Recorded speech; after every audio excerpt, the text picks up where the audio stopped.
Hello, everyone, and welcome to the very first Media Magpie podcast. Now, if you've stumbled upon this YouTube channel or you've stumbled upon this podcast on Spotify, you're probably wondering, what is the Media Magpie podcast? Well, let me explain that to you. So, basically, I'm your host. I'm your host, Connor, and I am the solo host for this podcast. And in this podcast, I will be reviewing things like different types of media, or as some people might call it, pop culture. And what I mean by media/pop culture is that I will be sort of talking about different types of TV shows, movies, video games, songs, and the like. And I'll basically be giving my in-depth experience that I have with said TV shows, movies, songs, video games, whatever. And I'll also tell you about the things I like about it, the things I hate about it, and the things I find maybe the most interesting about it.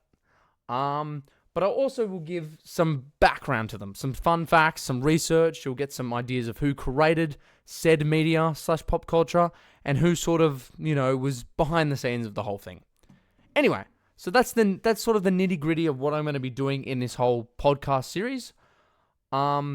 But basically, get down to this first episode here today.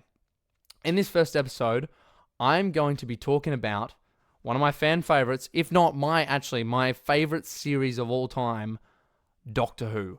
Now, something that a lot of people would deem themselves, if they're fans of Doctor Who, are called Whovians. So I myself, which I'm showing on the screen now for people watching, if you're listening on Spotify, I am putting up a sonic screwdriver. The 11th Doctor's sonic screwdriver, Matt Smith, who is an amazing actor, by the way. Anyway, I would deem myself a Whovian. I am a Whovian. I mean, I own a sonic screwdriver. I love the show. I've, watched the episodes back to front. I've watched the series too many times to count. Anyway, recently there has been obviously the new season 14, which has been releasing every Saturday. That's stopped now because the last episode released a couple of weeks ago Saturday. And now we have to wait till Christmas for the next episode, which sucks. I know. I am really disappointed. I'm upset that I have to wait for the next episode in Christmas. But while I wait for that, I thought it'd be cool to talk about one of my favorite episodes from said 14th season. And that is episode 7. So, the episode is titled Rogue. Now, Rogue is the 7th episode, as I said, of the 14th series of the British sci-fi fiction television series, Doctor Who. And the show was released on Disney Plus in Australia, which is where I live, on the 8th of June, 2024. And it was also released on BBC iPlayer in United Kingdom, where it's filmed in England, on the same day. So basically, something that they've done interesting that I thought was interesting for this new season is they've partnered up with Disney to now put the show on Disney Plus. Because before, how people would watch it is they'd watch it much later around the world. It would only really be live streamed in England and Ireland, and they would mainly see it. But there's so many international fans other than, fans in England, that they've decided we're going to stream it to everyone else at the same time. So, people in England can see it, but also people around the world can see it. In the United States, in bloody Canada, in Australia, you can all see it, and it's on Disney Plus. Actually, I don't know if Canada has Disney Plus. Probably does. Anyway, that's beside the point. But so this episode was released then, and something I found very interesting about this episode is that it's got a certain theme to it, which I'm going to talk about in this episode, about this theme of the show, and it's kind of a theme that you would see similar to a show on Netflix, a different streaming service, which is a show that's sort of, I would say, is pretty big at the moment, pretty big. And that show would be Bridgerton. So this episode is kind of a Bridgerton-themed vibe. It gives off that Bridgerton theme. I mean, it is literally set in the era, the Regency era. That's where the episode is set. And the reason of this is because the showrunner, Russell T Davies, fun fact, him and the Bridgerton executive producer are actually fans of each other. So, he just felt like it would be, very nice of him to, just nod to him and just say, hey, look, I'm making a Doctor Who episode and it's kind of Bridgerton themed. And they don't beat around the bush by saying it's not Bridgerton themed. They mention Bridgerton in the episode. So, yeah. But basically, this episode was written by Kate Herron, which I didn't actually know this, and I found this out by researching, that Kate Herron is actually a former showrunner for the series Loki, which is another series of mine that I absolutely adored. Season 1 and 2, brilliant, amazing. But that's beside the point. That's off topic. We're not going to get to that. But it was written by her, so she wrote this episode. And it was also written by Byron Redman, who never heard of before, but she's a writer, actress, and comedian. So very cool. Very two different people writing this episode. And you could sort of see the comedian, the funness in this episode, which was clearly from Byron. She clearly had that fun comedic side in this episode, which you see. And it was also directed by Ben Chessel. So Ben Chessel directed it, which again, I don't know who he is. Some people might know who he is. I didn't know who he is. And then something very, very special that I thought was interesting is in this episode, there was actually a lot of dancing, hence it being set in the Regent's era, where there is a bit where it's not even just dancing, it's actually social dancing. Because during that time, they dance for social, like, for status, and they dance with their partners, and they get pairings, right? Because they're all about, romance in that time, and then, obviously the women want to be paired with the right man to be suited in life, so that they're sort of, unfortunately, sort of accepted into society, right? If they're not married, they kind of aren't really accepted. They're sort of outcasted, right? Anyway, that's beside the point. But basically, the guy who was the choreographer for this episode was Jack Murphy, which, if people are aware who he is as a choreographer, he is also the choreographer for Bridgerton. Surprise, surprise, they got the guy who does the stuff for the dancing for Bridgerton for the episode of Doctor Who, which is related to Bridgerton. So it's just a nod, basic big nod to Bridgerton, and shows that, he's a fan of his work, and obviously they're a fan of Doctor Who's, and it's great. So it mixes sci-fi, Regency, dancing, and it's great. It's lovely. I love it. So that's sort of the nitty-gritty of behind the scenes, the background, and the characters. Now let's sort of get into the setting. So as I said, it is set in the Regency era, and it's set in 1813 in Bath, which is set in England. And the two main characters, as we know on the show, is the 15th Doctor, which is played by the wonderful, wonderful Ncuti Gatwa. He's an amazing Doctor. I was quite surprised of actually how much I do like him as a Doctor. I was very skeptical at first. I was like, is he going to really play the Doctor well? Will he show off something that I, myself, as a fan of Doctor Who, and I'm not sure if anyone can agree as a fan, but I felt like this Ncuti Gatwa had to show off the skills that he could be serious at times, but also have fun at times. And I will mention, without saying too much, in this episode, he shows that off, and I feel like he shows it brilliantly. So from this episode, it's made me really like Ncuti as a Doctor, and I've really liked his performance. So I feel like he's done a really good, well-done job. And I love to see him work. It's great. And then we have the companion, of course. The Doctor always has a companion. And that companion is Ruby Sunday, who is played by Millie Gibson, which I've never really seen Millie in much, shows or movies or anything. But I do like her as Ruby. I feel like she fits the role as Ruby well. And she sort of plays that character, very, decently. So I think I like her as a companion. I mean, something about the Doctor, and I feel, is he has a soft spot for blondes, and to our surprise, Ruby's a blonde. If anyone gets that reference of who I'm talking to, who the Doctor has as a blonde, you'll get it. Yeah. It's from the original reboot, his first companion. She was a blonde. So I think he has a soft, even though he's regenerated millions of times, he still has that. He still likes his blondes, I think. Anyway, so in the episode, Nishudi Gatwa and his companion Ruby Sunday, as I said, traveled 1813 to the ball where they were dancing. And, they were dancing around, doing all that stuff. Great stuff. And they were sort of dancing, and they did so they were dancing, and they had these Ruby didn't understand how she could dance, right? How could she do these dance moves? She had these psychic earrings, and those psychic earrings beamed into her cortex, as the doctor says, making her able to dance. So they're doing these dancings. They're doing the dances in a ball in the setting of the in 1813, and they're loving it. Ruby's loving it. She's mentioning, "Oh my God, this is so Bridgerton. I'm loving this, loving this, loving this." She's really loving the dance movies. She's having a good time. They're having a fun time, and it's great.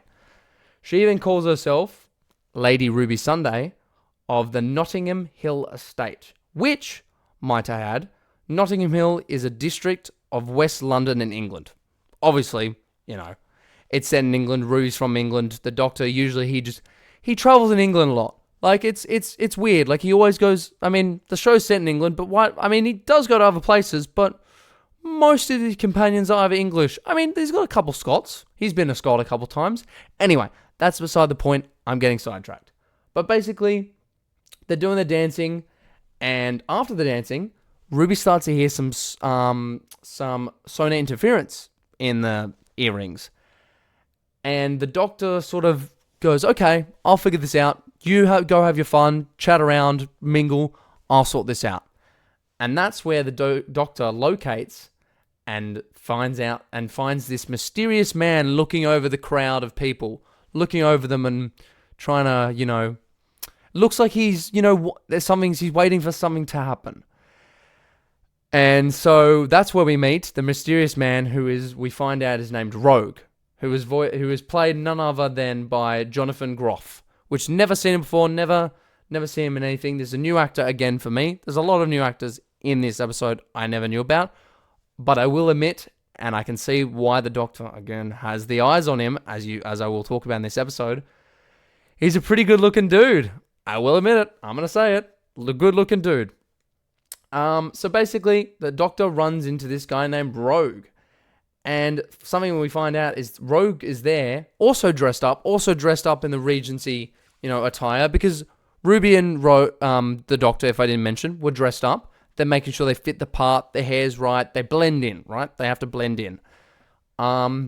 He's all dressed up, and he's actually there to locate and even kill a criminal member of a shoulder species, which it's a new species that's never been included in Doctor Who. And might I add as well, in this episode, before this episode, we'd had a lot of the episodes before had been about gods, which I will get into when I review those episodes, which I definitely will review them and talk about them.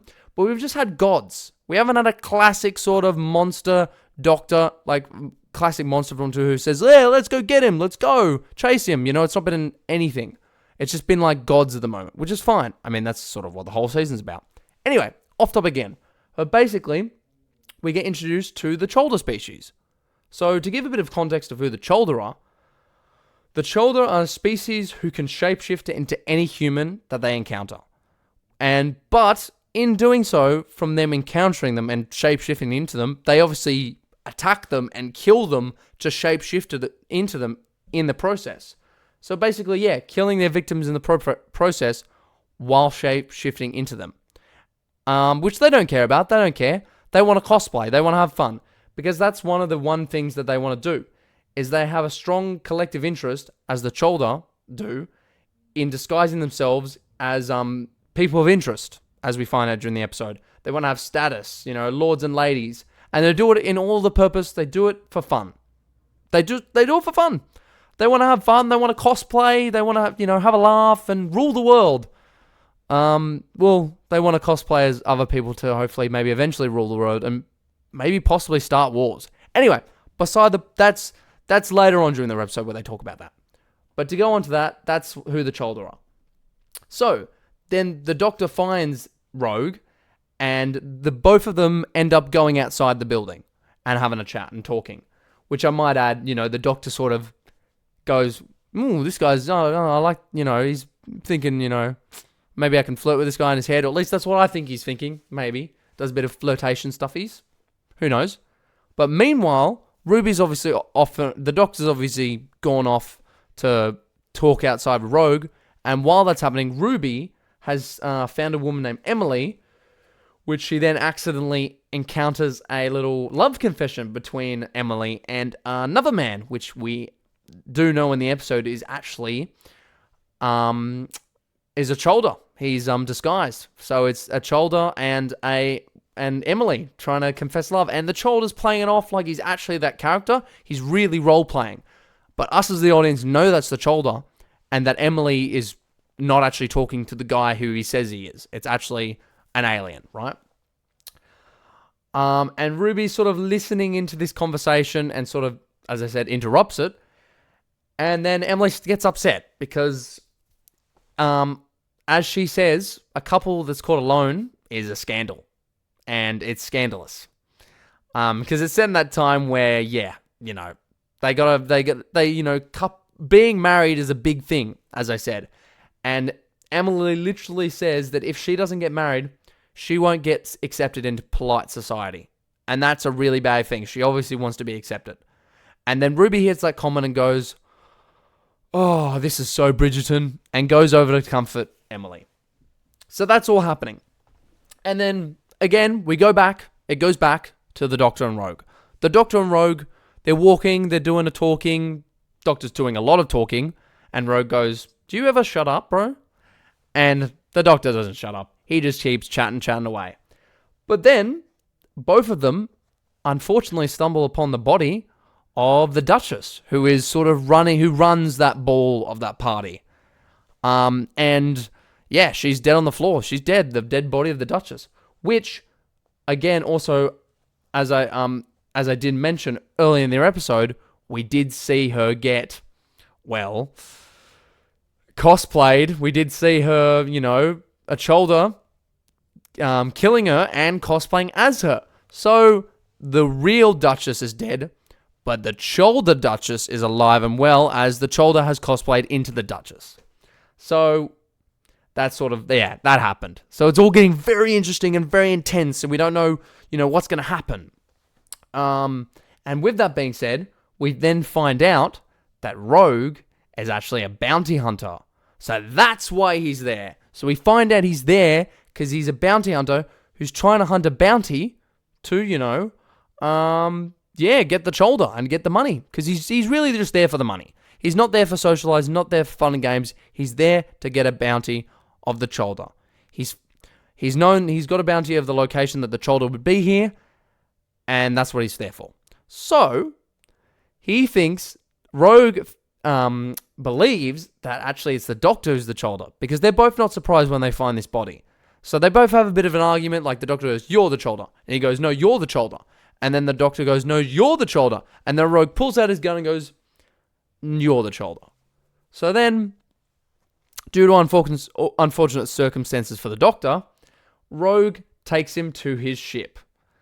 And, he sort of captures him and basically, he captures him, puts him on his ship. And it's not looking good for the Doctor. It's really, really not looking good for the Doctor. So he's on the ship, and he traps him in a sealing device. He traps the Doctor in the sealing device. Now, something interesting about the ship, I will say, something interesting, is that, compared to the Doctor's TARDIS, Rogue's ship, it's kind of a mess. And as the Doctor says before he's stuck in the sealing device, the trap, the triform, he says to him, "Rogue, honey, you need company, bro." In which Rogue does reply that he lives alone, which we gather and the Doctor gathers. And then again, he's trapped in that triform, and he's trapped in that trap because Rogue's setting the trap, because then he's arming it. And unfortunately, again, the Doctor finds out that this trap, it's not just trapping him, it's also going to send him to the incinerator, where he's going to die. Because, again, Rogue believes that the doctor is the shoulder, so he's sending him off to his death. And the doctor's trying and saying, no, I'm not the shoulder. And the doctor tries to roam, and then he tries to flirt, he tries to chit-chat. And then something cool happens, and something I really liked. I really liked this bit in the episode. I thought it was very interesting. The doctor pulls out his sonic, and he goes, oh, it's wired for sound. Boom. And then on plays. Never heard this song much, but it plays, and it's again, after this episode, it was stuck in my head, and I love this song. He plays Can't Get You Out of My Head by Kylie Minogue. And then you see Rogue Rogue looks up, he's like, oh my god, he's playing this song. So Rogue's freaking out, trying to hit all the buttons, trying to stop this song, because he doesn't want the doctor to know his sort of taste of music. And he's like, well, this is interesting. I wouldn't expect this type of music from a bounty hunter, And the Rogue's trying to turn it off. He keeps turning it off a couple of times, but then Doctor's like, nope, boom, I'm turning it back on. And he's just standing still. He's standing in the trap, and he's just like, I'm just standing still, baby. Turns that shit on, it's on. Which then the Doctor, as the song is going on, mouths the lyrics, boy, you're loving is all I think about. Which, again, is flirting, which I'm loving. Because the Doctor in this series is gay. It's definitely, I wouldn't say he's gay. He's more gay in this season, but he's actually, not to put a label on him, I'm not going to put a label on it. But the actor who plays the Doctor, Ncuti Gatwa, is gay himself. So, I feel like it's just fitting, and that's what they've done. They didn't need to do that for him, but they did, and I'm loving it. I'm loving it. It's different from what he's used to. He's more, I'd say he's more, he has romantic tension with the women, especially with his companions that he's had. But not this one, not with Ruby. They're friends. He's getting romance with this guy, Rogue, and that's why I love this episode. The romance starts to come in, the flirtation, it's great. Anyway, which I do want to say, back to the ship, there's a fun fact. And one thing I want to add to these episodes is facts as well. So a fun fact of behind the scenes of the ship, the way that the door opened in the ship was that there was a guy in the props department. His name was John. So John in the props department, he would literally just pull open the door and push the door. And that's how the doors work in Doctor Who. That's how they work in the ship. On Rogue Ship, it's just a pull and pull. It's not automatic door opening like that you see in the show. It's a pull and pull. So sorry if I ruined that, but that's how it works. Anyway, so going back to the dilemma that that's going to happen with the Doctor. There's a bit of bit of tension between them. The Doctor's still trying to prove that he's not a shoulder. So then Rogue goes, okay, well, I'll scan you then. So he scans the Doctor, and then when the scan is done, it makes Rogue believe that it confirms the Doctor to be a shoulder, because it confirms a scan as a shapeshifter. Because as we know, the Doctor is a Time Lord. He changes his face all the time. He's had multiple different faces, he's been multiple different people. So the scan picks up that he is shapeshifted, right? So then Rogue is about to send the Doctor off to that incinerator, but then the Doctor reveals that he is not a shoulder. He is a Time Lord. And he does amazing speech with all the past incarnations of his face roaming around him, and he does an amazing speech of how he's a Time Lord, and that now him and Rogue have work to do to get this shoulder, which I was like, wow. And that speech that he did right there in that part of the episode really, really showed that he could play the seriousness of the Doctor. And I mean, really showed it. And I was like, this is what I want. This is what I want from you, Ncuti. This is what I want you to show us. And I was all for it. I was all for it. So it was amazing.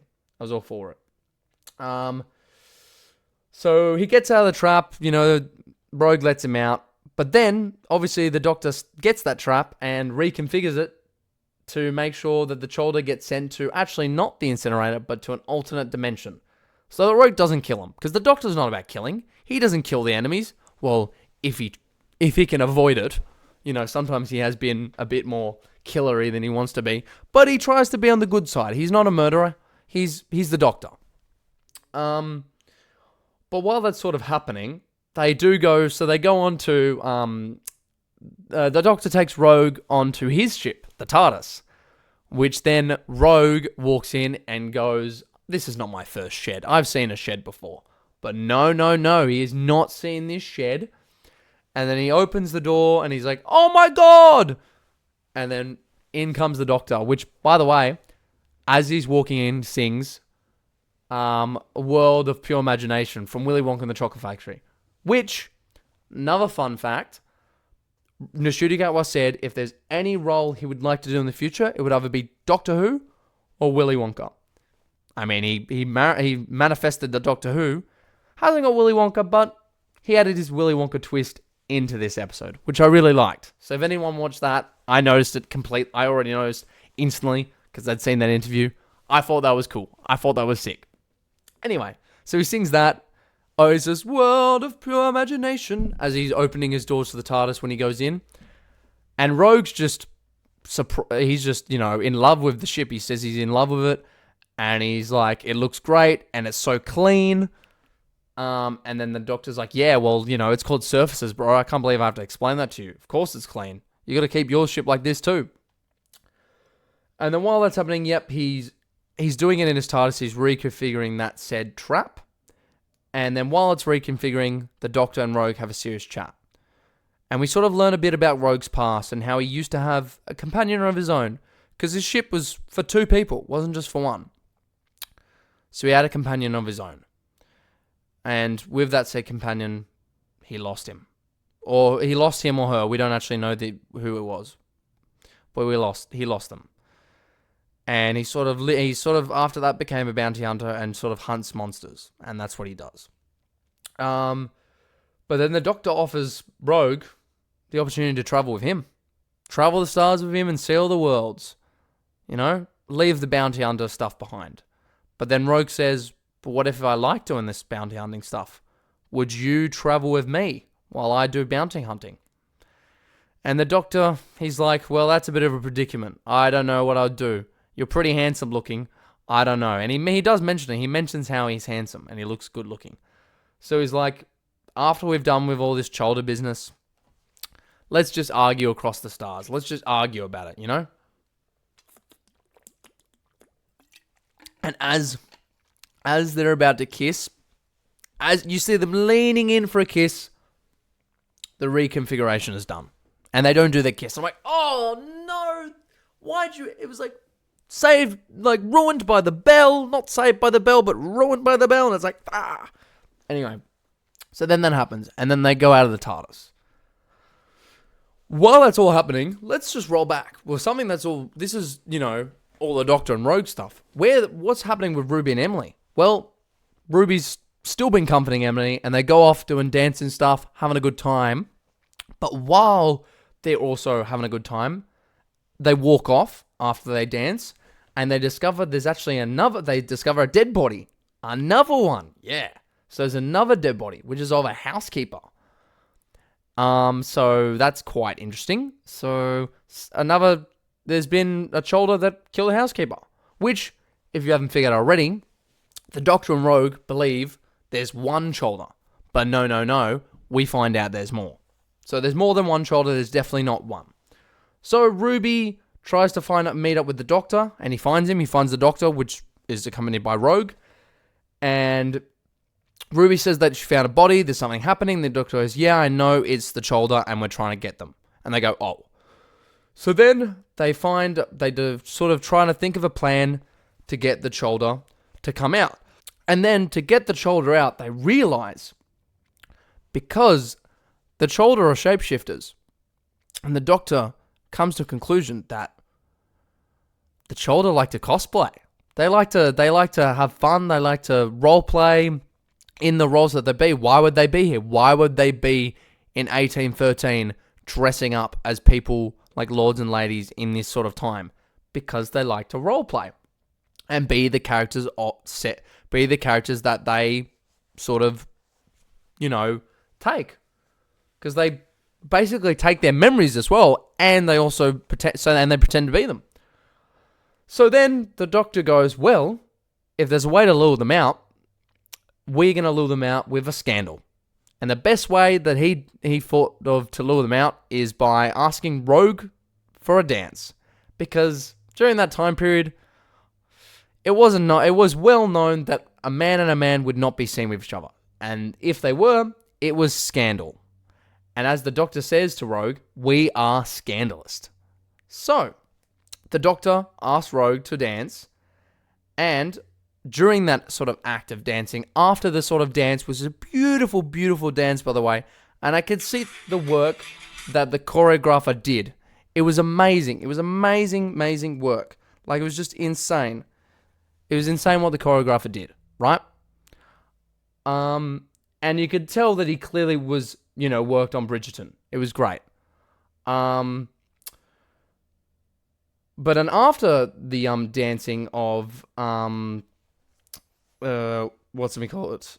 That Rogue and the Doctor did, they staged an argument. So an argument was being staged. And the Doctor was like, Rogue, say anything, bro. Say anything for this argument. And then Rogue pulls out a ring, and we think maybe actually professes love to the Doctor. It feels like it's real. Like the Rogue's actually realistic. He goes down on one day and shows his ring to the Doctor. And the Doctor's like, I can't, bro. I can't.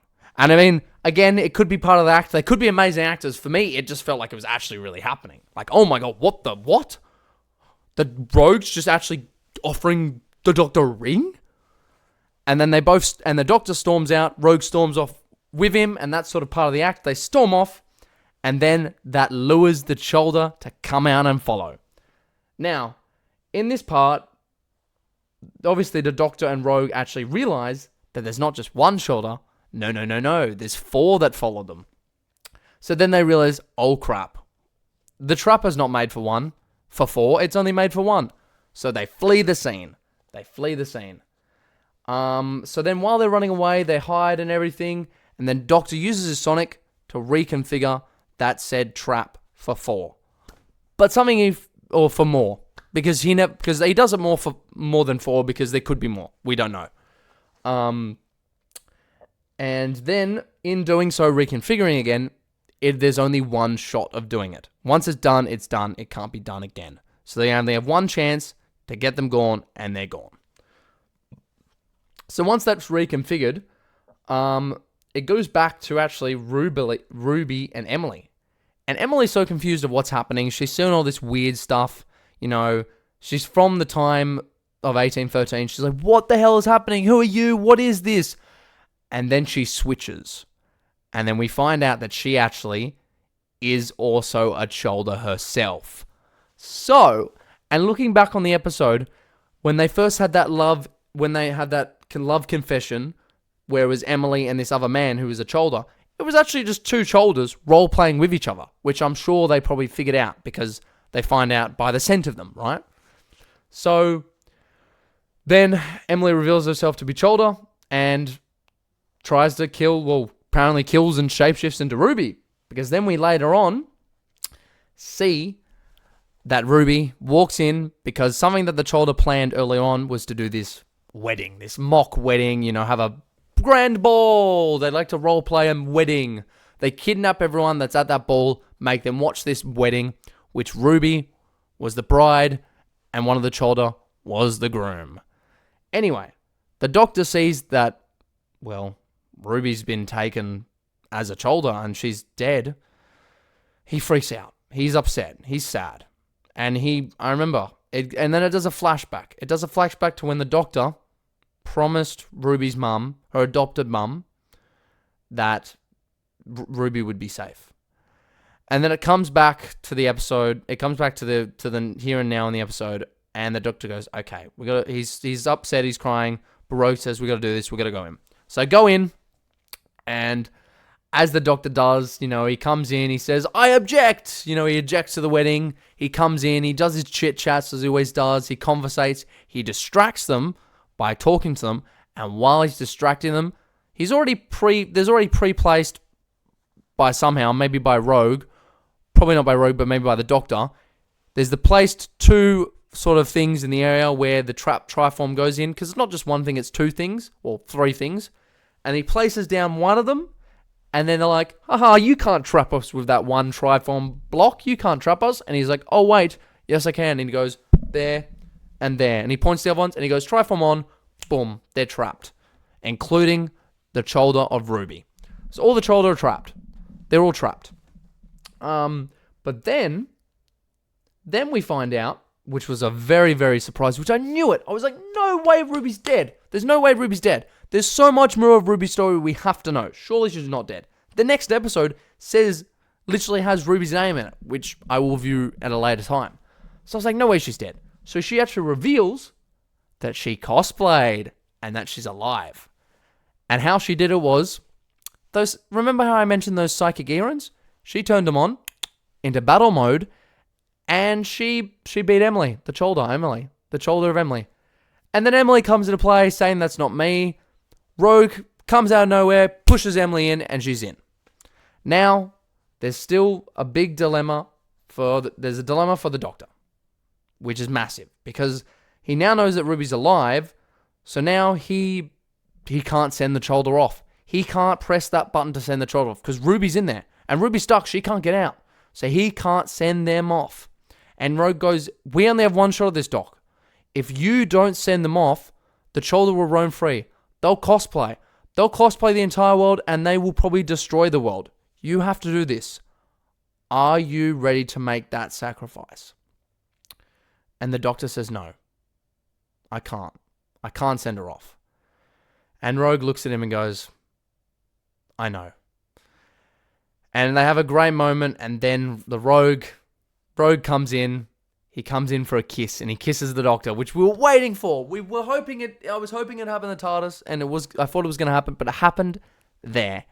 And he kisses the Doctor, and in the process, while kissing him, because he's distracted, steals the button for the trap.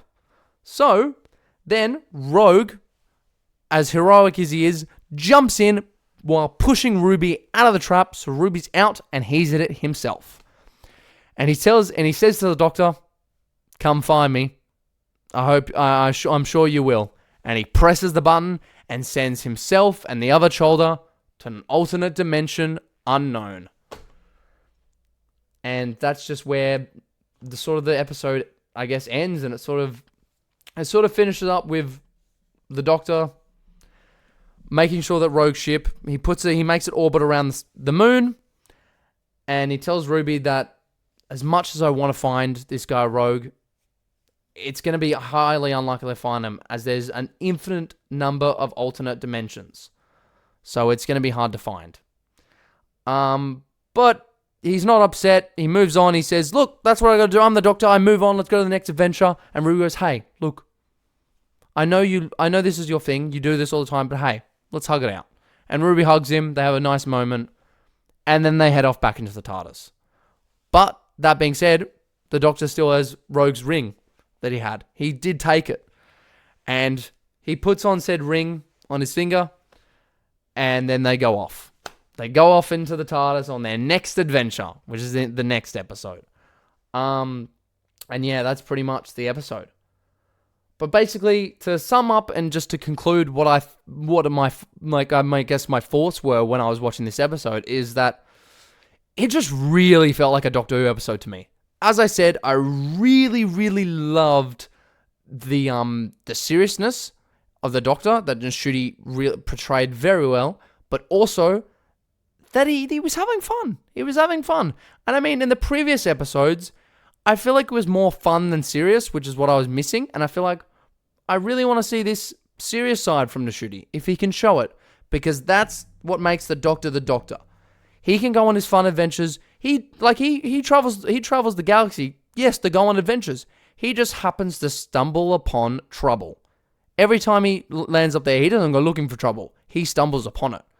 So when he's having that fun and then the trouble happens, he has to spring into action and become serious and make sure that everyone stays safe while also not, ruining time events that are locked in time. Because there are some events that he cannot change, and he has to make sure he knows that and what events he cannot change. Anyway, that's all. That's just the Doctor and how he works. But basically, this episode I really enjoyed and I really loved. And I mean, it showed off, Nashudi as being the gay doctor and, him flirting with this new guy named Rogue, which, again, handsome dude. But yeah, no, it was a very great episode. Probably my favorite episode of this series so far. But that being said, I still love the rest of them, and I definitely will talk about them in this podcast. Whew. Well, I hope you all enjoyed listening to this podcast, and, I think I'll end it here. Thank you all for listening and watching me. I'll see you in the next one, whenever that may be. Goodbye.